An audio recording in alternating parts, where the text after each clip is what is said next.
So,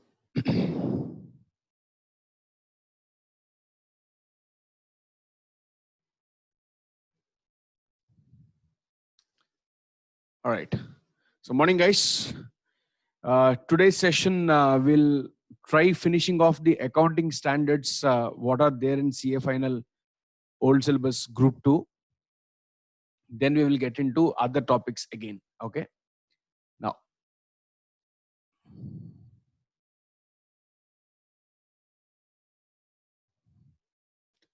please see the screen. I hope you guys are able to see the screen.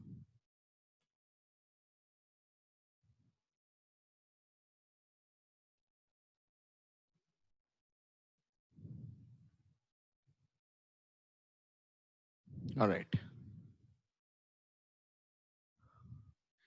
Now, let us look at the standards. What are there in CA Final, CA Intermediate Group 2 Old Syllabus. Number one, you have AS4, AS5, okay, and then you have AS11, AS11, and then you have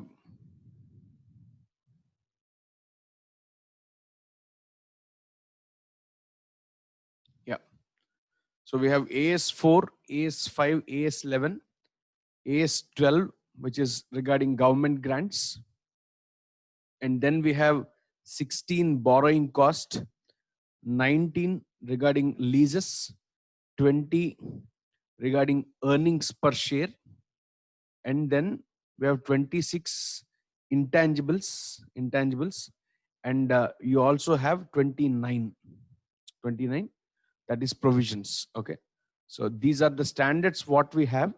Of these we have already covered 19 and 20. Okay, and 20 remaining we will have to cover. Okay, so let's go each standard by standard today and try covering off each of these independently. Okay, now let's first start with AS4, which talks about contingencies and events occurring after the balance sheet date. Now, first of all, let us understand these words which are given. What does a contingency mean? What does a contingency mean? And what does a post balance sheet event mean? These are two words which we are supposed to understand. Contingency means something which might happen, which is not in my control. Something which might happen, which is not in my control, then I call it as contingency. However, this standard has got an amendment. And this concept called contingencies are moved out of AS4, and it is part of AS29 now. AS29, which is your provisions, contingent liabilities, and contingent assets. Okay, so hence what we are going to discuss in AS4 is only about post balance sheet events. That is, after your balance sheet date is over, if there are any transactions which have occurred, how do I deal with it is what we are going to identify. Okay, now what does a post balance sheet event mean? What does a post balance sheet event mean? It means, for example, my financial year is from April 19 to March 20. That is 31st March 20. 31st of March 2020. Now, there could be some events which have happened after this balance sheet period. There could be events which might have occurred after this balance sheet period, which might impact my position as on 31st March 2020. In fact, this standard is absolutely apt now during Corona. I'll tell you why. There are companies which have gone into losses after this March 24th lockdown. After 24th March lockdown, if you observe, there are many companies who are hardly struggling to make revenues. Okay, they are very difficult to meet their expenses also. At this times, the standard has got a lot of importance. I'll tell you how it is relevant. Now, we will first understand the standard, then think about practicalities, how it impacts the current scenario and all. Okay. So what it talks about is there could be multiple events which have happened after the balance sheet date, which might impact my position, or it may not impact my position also. Which date? As on which date? That is as on 31st March 2020. Now, if there is any event which has happened after this balance sheet date, should I reckon it as on 31st March 2020, that is on the balance sheet date, is what the question is.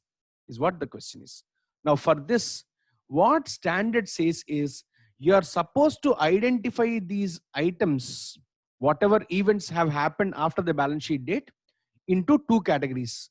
So your post balance sheet date events are classified into two categories. One which is called as an adjusting event. Second is called as a non-adjusting event. Now, first of all, let us understand what is an adjusting event, what is a non-adjusting event. Now, adjusting events are those which will impact the financial position, which will have an impact on your financial statements prepared as on 31st March 2020. Okay. What does non-adjusting event mean? It will not impact your financial position. That means you will not have to alter your financial statements. However, that is something which is important for me. Now, first of all, let's understand what is a adjusting event and what is a non-adjusting event. Okay. Now, adjusting events. Now, these are, adjustments which are supposed to be done, or else these are events which will impact either my assets or liabilities. These are something which will impact either my assets or liabilities. That is, there is some evidence because of these adjusting events, this would impact my financial position. Financial position indicates it could be either an asset or a liability. Now, let's understand in deep once again. Say, I have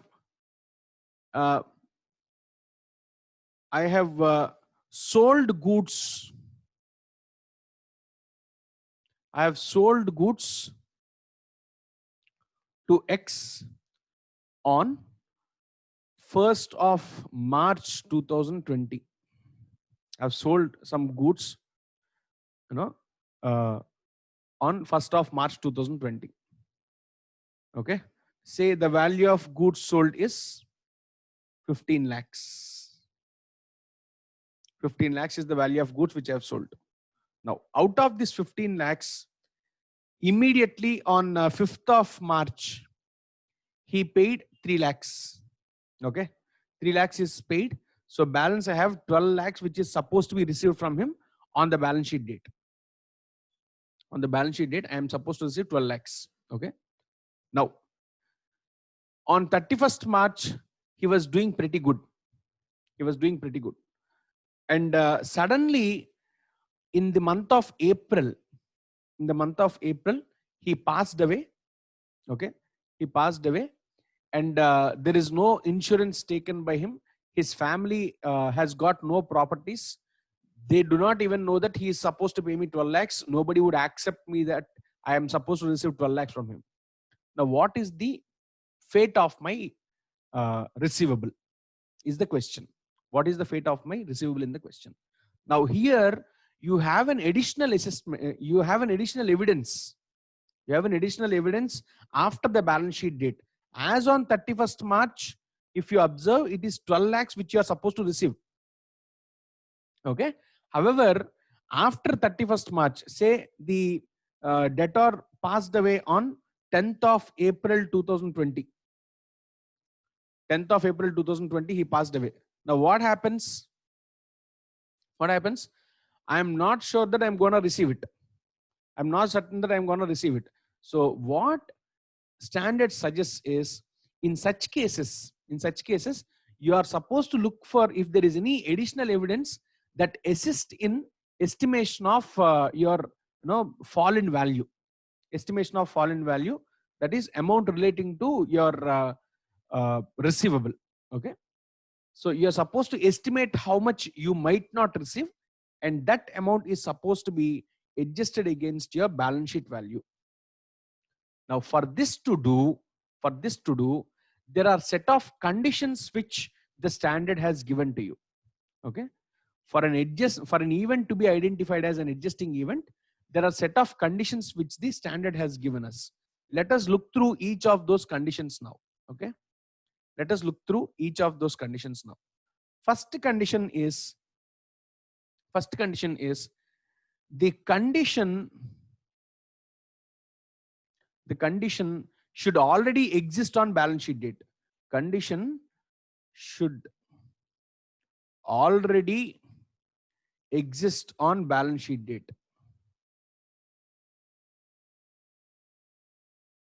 Should already exist on balance sheet date. Number two, there should be additional evidence after the balance sheet date. Okay, additional evidence. There should be additional evidence after balance sheet date. Okay, and there should be a post balance sheet event. There should be a post balance sheet event, and you should be able to qualify or quantify the amount of impact. You should be able to quantify the amount of impact. That is, how much is going to reduce in my asset, or how much is going to increase in my asset, or how much is going to increase in my liability, how much is going to reduce in my liability. Okay, you should be able to quantify the amount. Okay, if these conditions get satisfied, only then you will make an adjustment. Now let us understand each of these. We'll take bit by bit. Now,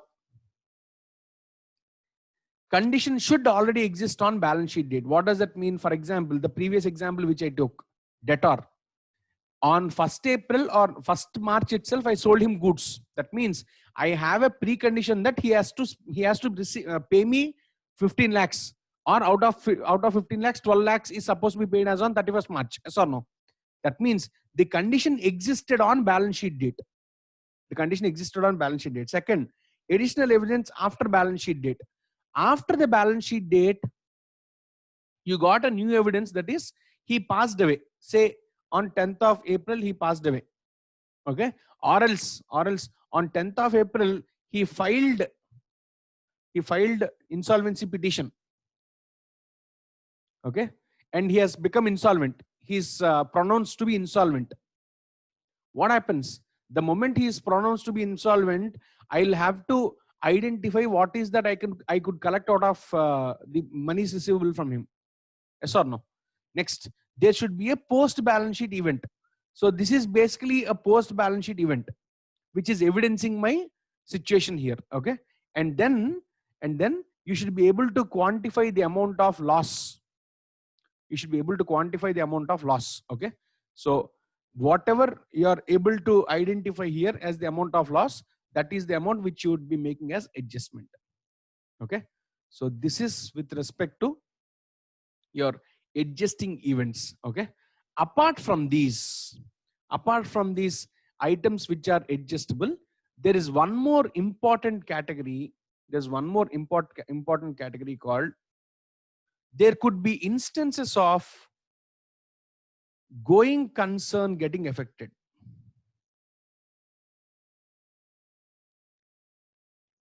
Okay. There could be instances of going concern getting affected.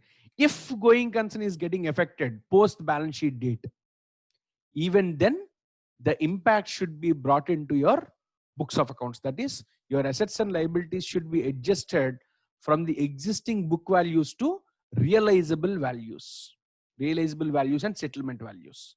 Okay. So that is the impact what is going to be there if at all going concern is going to be affected. So I'll repeat once again. You have post balance sheet date events, which you are supposed to check whether they are going to be adjusting events or non-adjusting event. What are adjusting events? Adjusting events are those which have some additional evidence with you, which give you some additional evidence after the balance sheet date that yes, because of this particular transaction, my past existing condition is getting triggered, and it would have an impact in my financial position as on 31st March. Hence, I'm going to adjust it. This is what the first criteria with respect to adjusting event is. The second adjusting event is going to be if your going concern is getting affected completely. Now, please mind, I am talking about the going concern of the existing business, the business for which you are actually writing accounts. Take an example. The current scenario called Corona. Okay. Now, Corona is the impact what you have in the entire businesses. Say, as on 31st March 2020, if you observe, say I run a lodge business, that is boarding and lodging. Okay, lodge business. As on 31st March 2020, for that financial year, I made say 5 crores of revenue. Okay. Post 31st March 2020, that is from 24th March 2020, the day when Corona was announced, lockdown was announced, till date, there is no lockdown being relaxed. Okay. Now, can I issue my rooms for renting? I can't. Okay. What would be the fate of my rooms now? There is a lot of capital expenditure incurred by me. There is, say, I have taken a loan.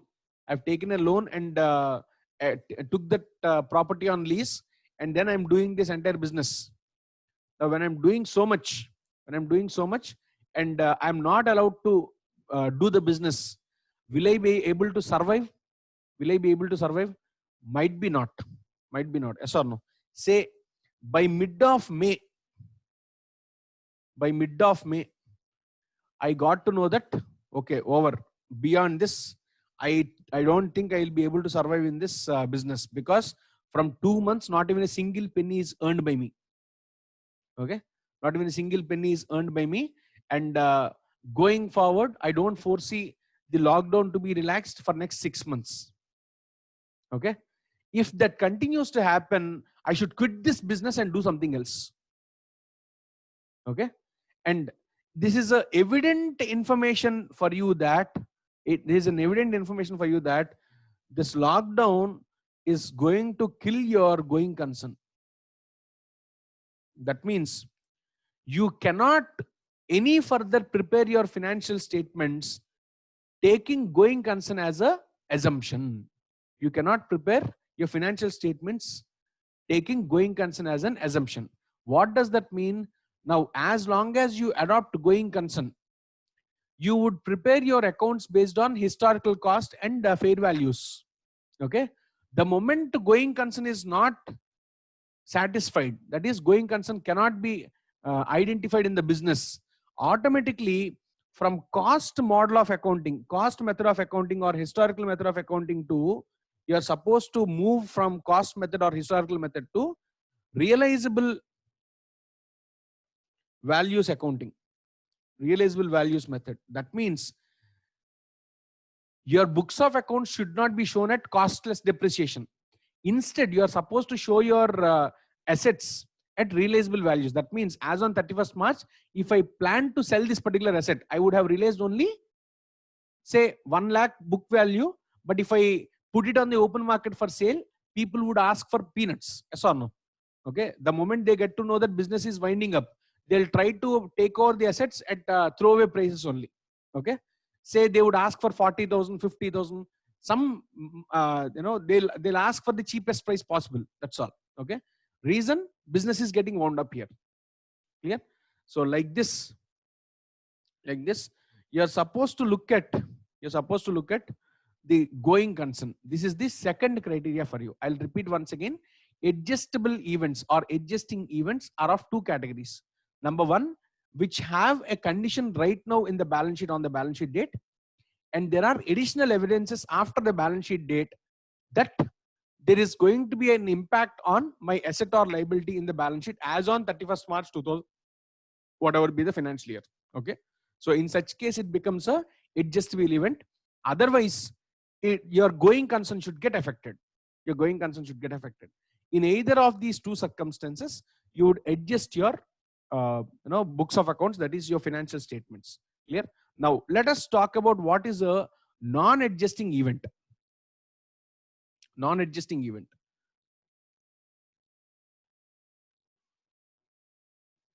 What is a non-adjusting event? Now, it could be an event which has happened after the balance sheet date only, however, will not impact my position. Will not impact my position as on 31st March 2000, whatever financial year it be. Now, how does that happen? How does that happen? If it falls in a category other than these four, that is, if a event which does not satisfy these four criteria, in such case, I take it as a non-adjusting event. If it does not satisfy all these four criteria, then it's called as a non-adjusting event. Okay. Now let us observe what all can happen. What all can happen? Now, say there is a legal suit filed. Okay. Legal suit filed. In the month of May, it is filed. That's all. Okay. Now, if a legal suit is filed, I do not know what is the impact for now. Okay. I'm not certainly sure about what financial impact it has got on my financial statements. Nothing is known. In such case, will I take the impact on my financial statements? No. No. In such case, it is identified as a non-adjusting event. Non-adjusting event. Okay. Now, what should I do with non-adjusting events? What should I do with non-adjusting event? Standard says these non-adjusting events are supposed to be disclosed as part of director's report. Okay. What should be disclosed? What should be disclosed? Nature of the event, that is your how you got to know that there is a non-adjusting event. How did you get to know? And then estimated financial impact.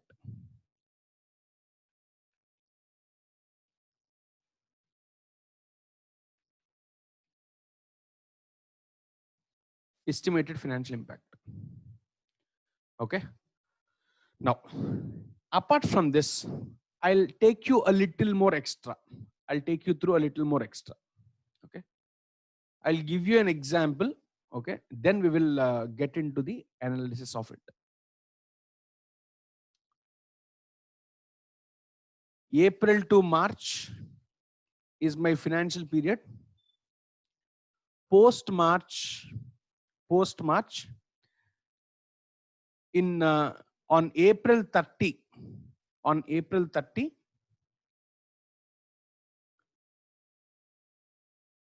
the board has approved accounts. Board approved accounts. Okay. Then these accounts were given for audit. Okay. Only after board approves the accounts and tells that yes, accounting is complete, auditor will start auditing. Okay. And on 30th of June, audit is over and financials are signed.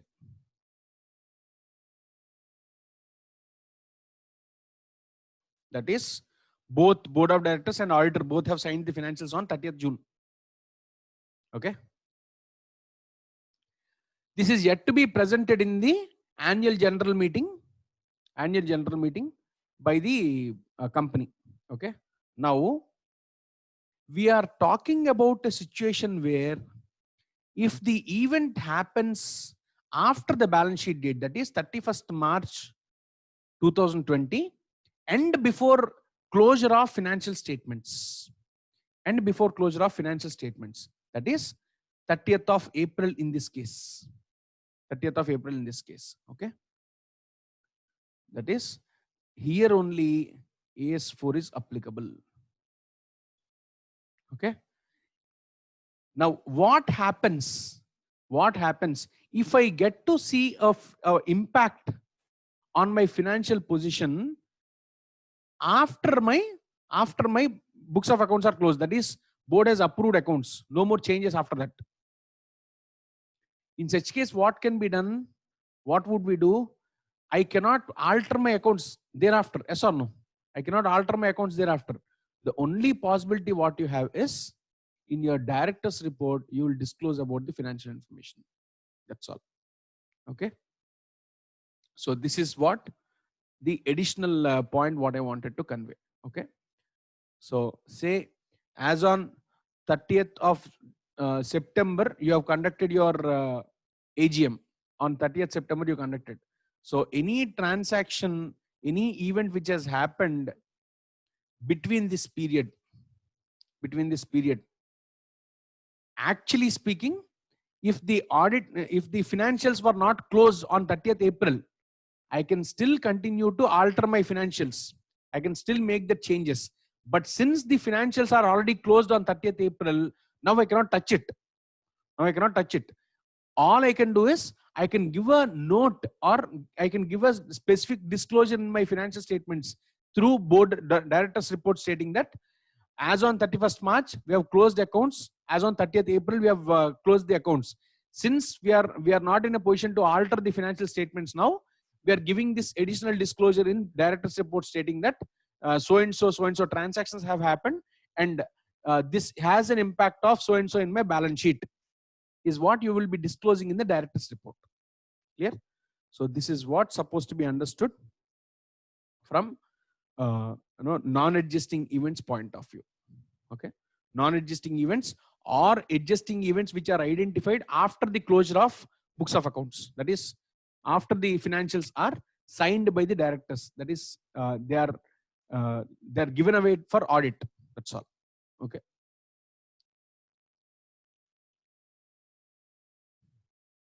So this is the crux of what is important for you under AS4. I hope you guys understood it. Okay.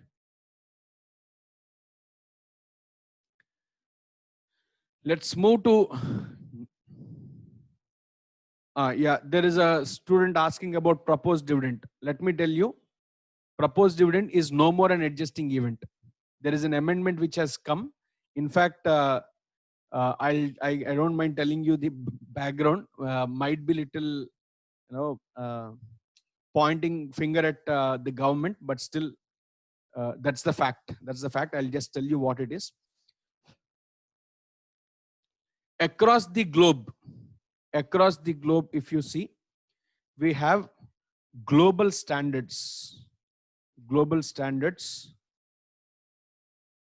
which are predominantly called as International Financial Reporting Standards. Okay. Now, IFRS specifically says proposed dividend is not an adjusting event. Is not an adjusting event. Reason for a item to be identified as adjusting event, the condition should pre-exist on the balance sheet date. Okay. Now, how is dividend being declared? When you conduct a meeting after the balance sheet date, after 31st March, you are conducting a meeting because of which you are declaring dividend. Yes or no? Because of which you are declaring dividend. That means proposed dividend has no pretext or pre-context as on balance sheet date at all. Okay. Hence, proposed dividend is never a adjusting event under IFRS. Okay. Now, this concept was not upheld by our Indian Ministry of Corporate Affairs long back in 1956 Companies Act. Okay. In 1956 Companies Act, if you observe, they wanted this this dividend as part of, they wanted to know the amount of dividend being paid by this company as part of the balance sheet itself. Hence, what they have asked for is, whatever proposed dividend is there, you show it as part of your current liability. That is proposed dividend. Okay. In 1956 Companies Act, that was brought down. So, in your current liabilities in the balance sheet, proposed dividend is required to be disclosed because of that decision taken by your government. Now, what was the intention behind? They wanted to know what is the proposed dividend on the face of the balance sheet. That's all.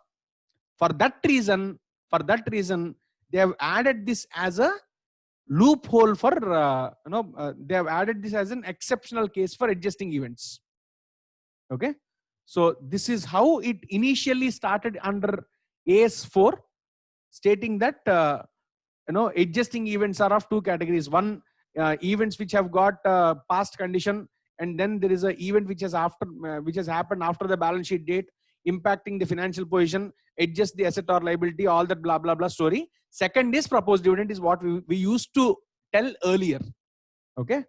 Now what has happened is, in 2015, when India took those steps again, in favor of your global accounting standards adoption and all, that is when India has converged into Ind AS. Ind AS is basically almost IFRS, but tailor-made for Indian requirements. Is almost IFRS, however tailor-made for Indian requirement. Now, if I adopt